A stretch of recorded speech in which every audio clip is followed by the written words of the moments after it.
என் கணவனே அல்லது என் மனைவியை நான் திருப்திப்படுத்தலை என்ற ஒரு குற்ற உணர்வு நல்லது. ஏன்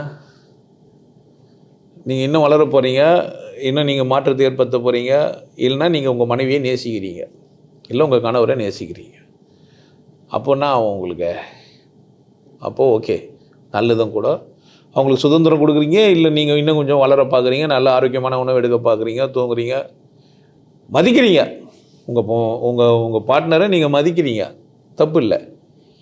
குற்றவுணர்வு தான் சந்தோஷமாக ஆவார். அப்பா திருப்தி பண்ணிட்டோம், சந்தோஷமாக்கிட்டோம். எப்போ ஆவார்? எதிராளி மேலே எந்த அக்கறை இல்லைனாக்கா எனக்குன்னா வந்துட்டு அப்படின்னா எருமாட்டில் மழை பெஞ்ச மாதிரி கம்மனே ஏந்து போகிறவனு இருப்பான். நிறைய ஆண்கள் பெண்களை மதிக்கிறது இல்லை. இந்திய ஆண்களுக்கு அதை பற்றி அக்கறையே இல்லை. பெண்கள் கேட்குறதும் இல்லை. எந்த ஆணும் சரியில்லைன்னு எந்த பெண்ணுமே சொல்ல மாட்டா. பெரும்பகுதி எந்த பெண்ணுமே நீங்கள் சரியில்லை, உடல் இன்பத்தில் நீங்கள் சரியாக எனக்கு